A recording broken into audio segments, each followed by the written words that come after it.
Um, Folks, now we are going to enter our last panel for the evening, which is going to be talking about something that's very important. How do we protect freedom of expression in online hate legislation? Our moderator for this panel is my friend Ryan Chan, the project lead with CCNCSJ, which is the Chinese National Council for Social Justice. Ryan is a social advocate who has a legal background from the University of Toronto.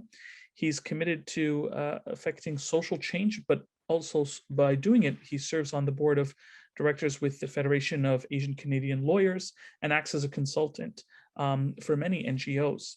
Ryan, I'll leave it to you to introduce the panel and take it from here. Thank you so much, Yusuf. So it's my pleasure to introduce Evan Balgord, the Executive Director of the Canadian Anti-Hate Network, and Dr. Richard Moon, a professor of law at Windsor University. So Evan is an investigative journalist and researcher covering the rise of the new far right and hate groups in Canada. He's a fellow of the Munk School of Global Affairs Fellowship in Global Journalism and graduated with an Honors Bachelor of Science from the University of Toronto.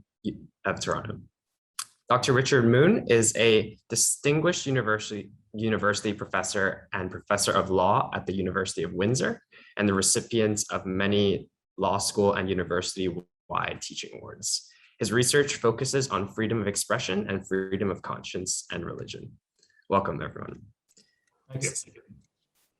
So, for my part, sorry, Ryan, just before we jump in, Richard, I just want to say, I've seen you kind of in the chats in the various panels on subjects like this going back, and of course I've read your report on Section 13. I just wanted to say I've been very much looking forward to having a conversation with you and to see where we can find some nuance and if your thinking's changed since 2008 to 2021 on the subject. So just to say I'm looking forward to it.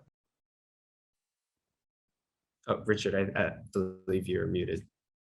I was going to say, thanks, Evan. I was going to say, I'm surprised we haven't actually met yet. It seems odd we move in these sort of worlds, but have not quite engaged before. So it's great to be here with you. Yeah, and I'm certainly looking forward to this discussion. Part of the reason we have to have this conversation, I think, is because you can't have a discussion about, online hate and social media regulations without talking about freedom of speech, right? It's always a hot topic in all of our work, anti-racism work, regulatory work. At the end of the day, it is, to some extent at least, a political animal. And so, we want to get ahead of this discussion, and we want to have that free and open and frank discussion about, what does that really mean? What does online hate legislation have to do with free speech? And, that kind of leads to my first question. I want to be clear that this, I don't intend for this question for you to answer in any particular way. What I want to hear is, the different sides of the argument. So my question is protecting freedom of expression the antithesis to online hate legislation? So again, I really do want to hear your honest opinions. I'm not trying to, hook you into saying anything in particular.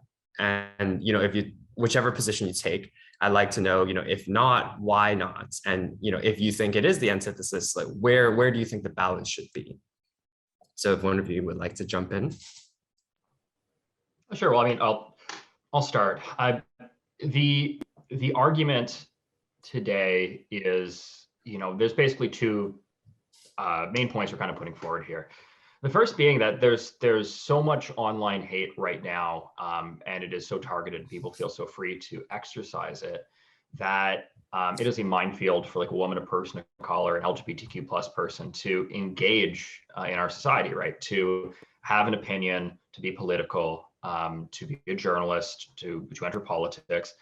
It's fraught. So, we have reports and studies and firsthand, testimonies from these individuals who say, we experience hate all the time. And for many of us, as we heard from some of the moonshot data also kind of demonstrate this, some of them feel the need to go and seek actual like mental health counseling as a result of the hate they see all the time. But for many people, it drives them out of places where they would exercise their freedom of expression, right? So we have female journalists who are choosing not to continue practicing journalism because they are getting, gendered rape threats towards them and their baby daughter, for example, and unfortunately that's not an isolated experience, and it's not uncommon. Just yesterday, actually, we saw, a particularly awful kind of racist abuser guy that we keep tabs on. There was a woman who was going through a mental health crisis, and he was telling her that she should kill herself. And these are kind of the things that we see commonplace and every day. And I think that, unfortunately, the goal of this is to shut up women and people of color and LGBTQ plus persons and drive them out of the public discourse. So I think the status quo right now is really bad for freedom of expression, right? And if we did our best to get the worst kind of forms of hate offline, are we curtailing some free expression? Yes, we are. We're curtailing the expression of racist trolls and abusers in favor of the expression of women, people of color, and members of like LGBTQ plus persons, and so on and so forth. So I don't think that there is an ideal world where everybody can just have unlimited free speech and say what they want, and it all just kind of shakes out. We kind of have to figure out how to forward a channel where we are going to kind of pick some winners and losers here, right? But the losers that, hopefully this legislation, we're going to prioritize women and people of color and LGBTQ plus persons over trolls. So I don't think that it's an antithesis to free expression, this kind of legislative push. I think it's ultimately going to promote it, but that's a hard argument for a lot of people to buy into. It's nuanced, and not everybody buys into the conceptualization of it. So I think it is antithesis to legislation where there's going to be a lot of criticism of any efforts to do anything in this field, even if it is well reasoned. And I'm actually hopeful that's part what we can do here today, Ryan and Richard, is find that nuanced way to to approach it so that we can achieve kind of all of our aims. Yeah, I mean, I agree substantially with that. Of course, we accept, and in fact, our constitutional right to freedom of expression has built into it the idea that there can be or should be limits sometimes on freedom of expression. The difficult question always is, well, why exactly limits, and when are those limits appropriate? And that's the challenge. I mean, traditional ideas of free speech start off with the notion that a speaker is not responsible for the actions or the beliefs his or her audience may take on board as a consequence of the speech itself. In other words, we don't treat speech as a cause of subsequent action. That's the sort of underlying assumption. But we all know there are limits to that, and people will talk and give examples like you can't falsely yell fire in a crowded theater, for example. So when we get to hate speech, the real question is, well, we're talking about extreme speech. We may not be willing to take the risk that the message behind this speech will in fact be taken up by some in the audience. And we're also aware that this speech occurs in a certain way and often in a certain context. It's often very visceral, it's angry, it's hateful, it plays to people's fears, their anxieties, their resentments. And it often occurs in a context where there isn't really any opportunity to refute what's said. It historically, at least, often took place at the margins of public discourse and was public, but only in a very limited sense. It was often semi-private in its character. And as a consequence, there was no real opportunity to engage with it. So I think there are lots of good reasons for recognizing that hate speech can and should be a restriction, a justified restriction on expression. And our courts have said so. They've upheld various forms of hate speech law in a variety of decisions over the previous decades. So thank you. Richard, I was actually wondering, could you elaborate a little bit more? Like, do you think, like, for example, with the court's decisions, like, is that, would you think that is like the baseline for where legislation should go, or should we be trying to push like past that? Well, I mean, there are different ways we can mean by pushing past it.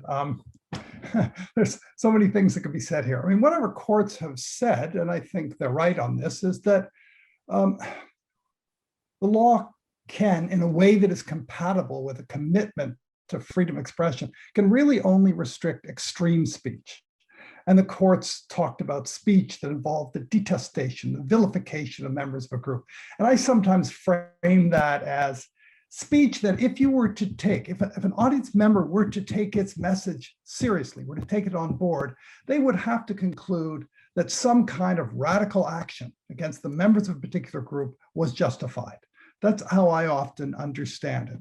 So I think that any restriction probably has to be confined to very extreme speech because of, let me put it this way, bigoted speech is widespread in our society. I mean, just think about stereotypes and how commonplace they are.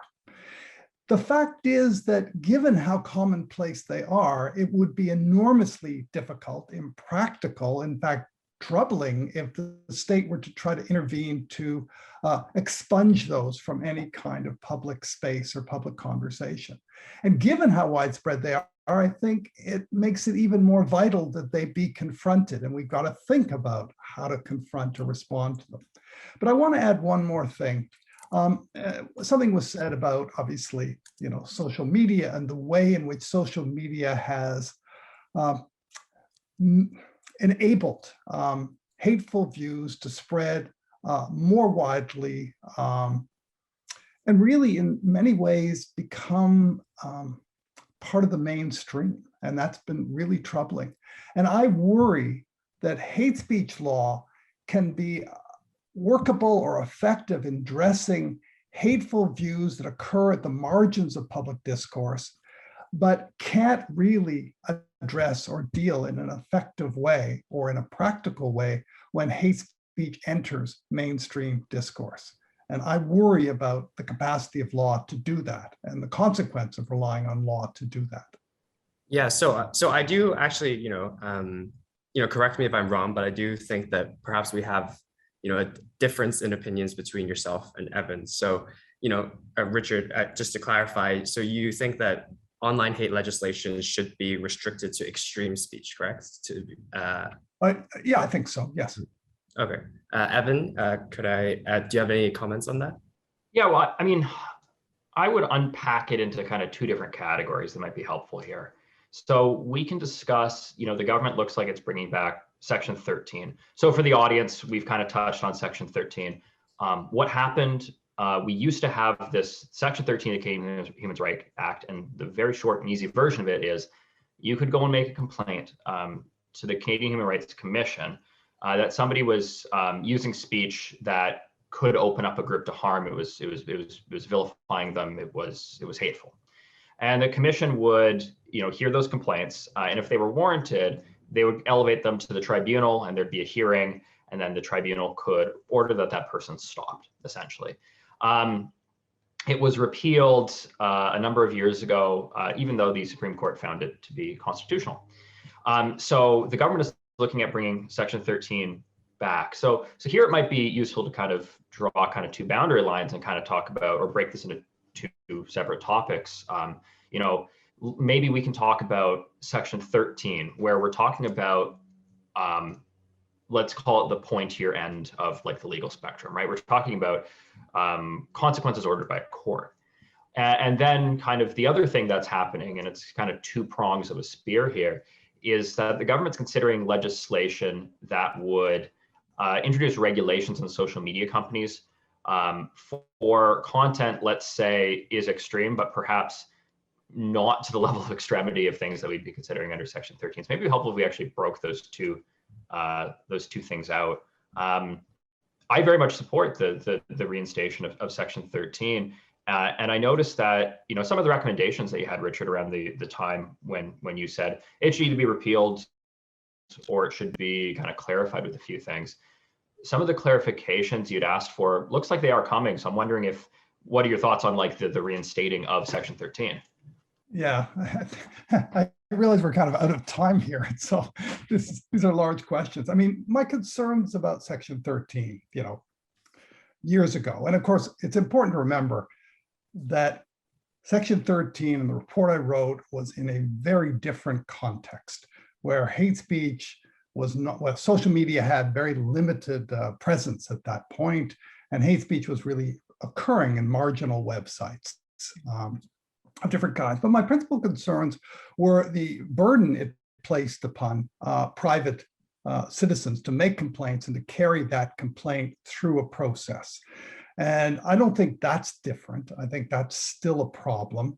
And I think it's not accidental that there were very few complaints made under the previous Section 13 and even fewer that went through the process. I see, Ryan, are you about to tell me I need to stop? Oh, no, sorry, my cat is okay. shouldn't be. You had that look about you. I mean, the other concern I had really is that the whole structure and organization of human rights legislation, for reasons I won't even try to set out here, is not well suited to addressing hate speech, because under human rights laws, discrimination is understood very broadly. And as the courts have said, human rights laws are primarily to be viewed as concerned with education, with conciliation between parties. That really is not how we understand hate speech. Hate speech is extreme, and how it needs to be addressed is perhaps not ordinarily through conciliation, at least through a process of getting the parties, the neo-Nazi, together with the victim of his or her speech, for example. And so there's just a whole range of issues, and I'm not sure they're entirely addressed by the changes here, and quite the contrary, maybe there are many other problems. But I actually think this legislation is probably next to useless anyway. The world has changed so much. The idea that you could address the massive problem of online hate speech through a private complaint system that involves a commission that will then investigate and determine whether that complaint should be then sent for adjudication to a tribunal seems entirely impractical in this new world. Any meaningful response to the problem, it seems to me, has to involve legislation that brings social media into the issue. And I know the government has been talking about this, it's been considering it. There are also huge problems with such a system. And I suspect that's exactly why the government has put forward this revised Section 13, has talked over and over again about how they were going to bring forward legislation that required social media to take down hate speech through some complaint system, but we never see it. And there's a discussion paper, we haven't yet seen it. I think because there are enormous problems in trying to reconcile this requirement that social media take this down with a commitment to free speech and the concern that social media not remove too much speech that might not be considered hate speech in order to simply protect themselves. And of course, there's the very practical problem that there is so much stuff out there. How do you develop a mechanism that takes down hate speech, but not other stuff? And that's a real problem. And I don't have any clear answers to that. Well, I mean, one of the solutions we're kind of conceptualizing right now that I'd like to throw back. The idea being when it comes to, Section 13 and the new provision in Section 319, subsection 2. Yeah, that's meant for like the worst of the worst that can't be dealt with any other way, right? And I hope it is truly used for that. I hope it isn't used overly leniently because it is meant to be used for the worst of the worst.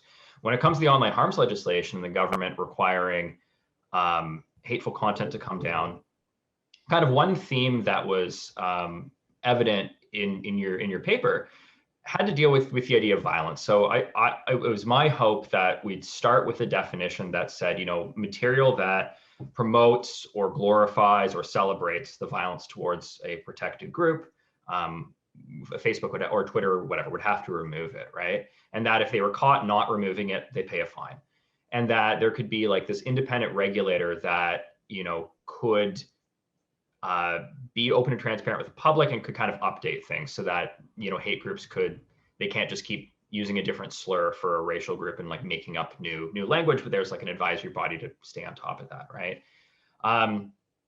That's kind of the hope here. And in terms of like the concern about removing speech over broadly, the hope was that there would be, at least on our part, a meaningful appeals process, but for the first time, it would kind of be a different onus, right? So right now we have victims have to self-represent, and that's really difficult for them. They can go to Facebook and say, they'll report something to Facebook, and Facebook just won't take it down. They'll click the appeal button, and Facebook still just will leave up clearly hateful content. They'll send us examples of it, and we'll look at it and be like, yeah, that's really obviously and very pointedly racist, and it's against their terms. And why are they keeping it up?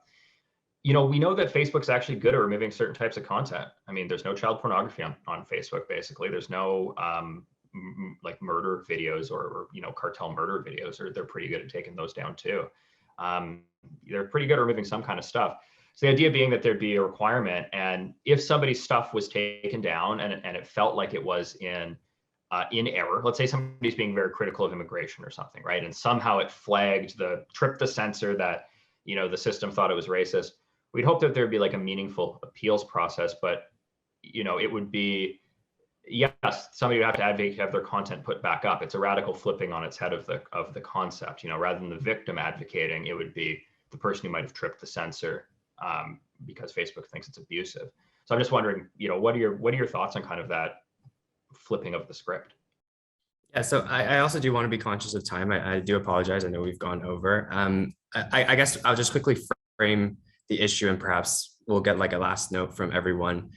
So I guess essentially the issue is, we've heard some very differing opinions on like what exactly online hate legislation should target, whether it needs to go further than just extremist content, or whether it really needs to be prioritizing certain marginalized groups, freedoms of speech. So in terms of like what can be used outside of just legislation to bolster that, Evan's mentioned, an alternative regulatory body, a reverse onus appeal system. Professor Moon, do you have, any thoughts on how, the issue can actually be tackled? Well, I'm too old to have, incredible knowledge and grasp of, social media and its workings, but I would love to think that's possible. And, Evan mentioned the idea of reversing onus. I mean, I do think we have to rethink many of our assumptions about free speech, or freedom of expression. I use the terms interchangeably, unlike some people. I do think we need to rethink some of these in light of the way in which social media platforms are, privately owned, but important public forums, and in which there is such a flood of misinformation, of hateful speech, and so forth. So the idea of reversing the onus or flipping things is not so troubling to me. When we talk about free speech, we used to talk about censorship as the principal concern, and we should focus on state censorship. But I think now we need to think about misinformation and the flood of such speech as maybe the greatest threat to our public discourse, even more than censorship now. So I hope Evan is right that there is a workable procedure to address this in a way that reconciles our commitment to freedom of expression with removing so much of this odious, hateful stuff. I'm skeptical because there is so much of it, and I worry that any process will either come across as highly selective, focusing on some problems rather than others, or will just break down under the weight of the problem. Evan, any last comments?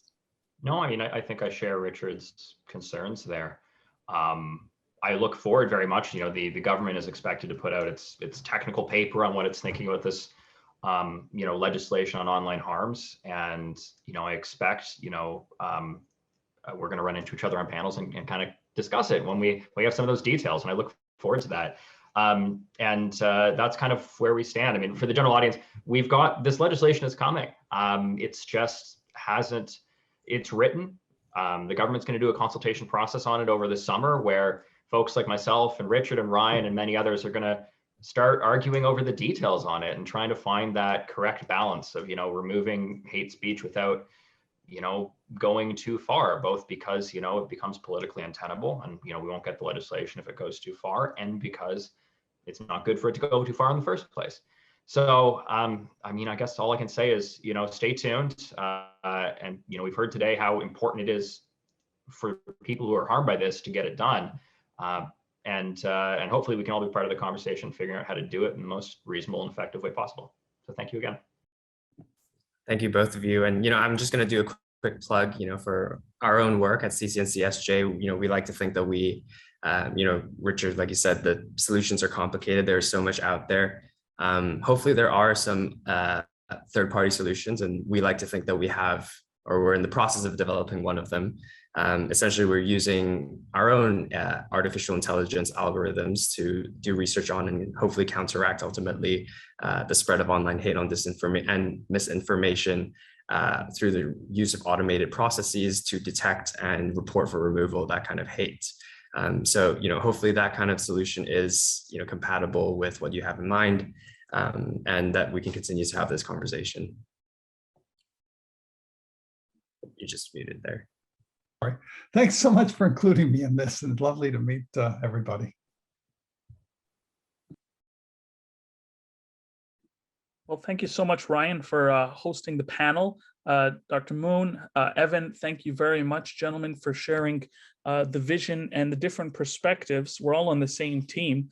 We just, maybe the dialogue that we're having here today can perhaps inform some of our legislators, which is a nice segue into our closing speaker, who is MLA Rachna Singh. We're honored to have you here, Rachna. She is the Parliamentary Secretary for Anti-Racism Initiatives in the province of British Columbia. She was elected as an MLA for Surrey Green Timbers in May of 2017 and was re-elected in October 2020. Rachna originally moved from India to Canada, coming up on, I think, maybe the 20-year anniversary. And she chose Surrey to build a better life for her family. Lots of social work. She's worked as a drug and alcohol counselor, support worker for women facing domestic violence, community activist. So she has a broad perspective of these issues and the impact on communities. So please, Rachna, as our closing speaker. Thank you. Thank you so much, Brother Yusuf. And as you have introduced, I'm Rachna Singh, BC's Parliamentary Secretary for Anti-Racism Initiatives. And I'm grateful to be speaking to you from the shared traditional territories of the Semiahmoo, Katzie, Kwikwetlem, Kwantlen, Tikait, and Tsawwassen First Nations. And before I begin, I want to thank the organizers for creating a space for this important dialogue. I'm really sorry I could not join before and here to the conversation. I think it is very, very important conversations that we were doing here today. Online hate is not an easy topic to grapple with, but we must tackle it head on. And it is one of the #1 issues in our country. 4 years ago in Quebec City, 6 people were murdered and many more injured in a place of safety and worship. The lives of their families, friends, and communities changed forever. Our country was changed too. A holy place was violated. This was an attack that not only devastated this country, but shook communities across the world. I remember how I felt hearing the news. The shock of knowing that a man walked into a sacred space and opened fire on other people just because of their beliefs and the color of their skin. And then we felt the pain all over again with the recent attack in London, Ontario. The Afzal family looks like a lot of our families. When I saw their family photo, 1,000 emotions ran through me. I'm still at loss of words for it. These acts of terrorism showed us what happens when we let anti-Muslim hate thrive online and in our institutions. We must reaffirm our commitment to stand against racism, violence, and discrimination. It is this commitment that is driving my work as BC's Parliamentary Secretary for Anti-Racism Initiatives. In this role, I will lead the work on introducing BC's first Anti-Racism Act and a better approach to data collection to ensure that we are supporting all British Columbians in a way that is fair and equitable, regardless of of our race, faith, or skin color. While these are decisions made by our government, it is important to recognize the years of advocacy and grassroots organizing that has led us to this point. I look forward to the recommendations for today's conversations. Your work and time help guide our approaches to anti-racism legislation, especially our Anti-Racism Act. As we begin our anti-racism public consultations next month, I look forward to connect with the community. At a time when Islamophobia, hate, and bigotry are ever present here at home and around the world, it takes all our voices to challenge racist acts, condemn hate speech, and stand up for more equitable society. Now is the time to come together to build a stronger province and stronger communities. Today and every day, we stand with the Muslim community and pledge to continue the fight against hate, bigotry, and Islamophobia. Thank you so much. Thank you so much, Rachna. And again, much appreciated joining. Folks, that brings us to the end of today's forum. This national forum talked about the personal experiences of people who are dealing with online hate. We talked about how white supremacist ideology, as well as other hate ideologies, are spreading on online hate and how it's being utilized as a weapon. And we also talked about how we're going to protect our freedom of expression, which is such a cherished right in Canada in terms of the new legislation that we need to protect us from the changing environment. I want to thank all our speakers, our supporters, our participants, Jagmeet Singh, who sent a wonderful video which started our event. MLA Rachna Singh, thank you very much for closing the event. Evan Belgord, he's the executive director of the Canadian Anti-Hate Network. And it was actually Evan, he's the person who had the vision and impetus for this forum, which brought us all here together to support the legislation. Ryan Chan, CCNCSJ, thank you so much for co-hosting and organizing as well as Rachel Mansell, Vice President of the Mosaic Institute, Mohammed Hashim, Executive Director of the Canadian Race Relations Federation and a great supporter, as well as Isa Klix. So thank you very much for sharing your voice and truth with us, as well as Naima Ali. Again, these are the stories that are shared by millions of people, and it's important for us to amplify their voices. I want to thank my colleague and fellow moderator, Tarek Tayeb, Foundation for Path Forward, as well as Islam Unraveled Anti-Racism Initiative, Dr. Heidi Bayrich, co-founder of the Global Project Against Violent Hate and Extremism, Vidya Ramalingan, founder of Moonshot, Tony McAleer, and founder of Cure for Hate and a former neo-Nazi, Corporal Anthony Statham, from the RCMP Hate Crimes, as well as Dr. Richard Moon, Professor at Law at Windsor University. All of the voices that we heard here today, we'll be sharing this message with the government. We'll be sharing it on social media.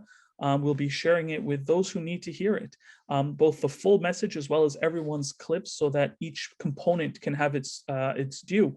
Again, appreciating everyone who joined us today. Please, amplify each other's voices, support each other in allyship, and together we can address this existential issue and solve it. Thank you so much. Have a beautiful evening.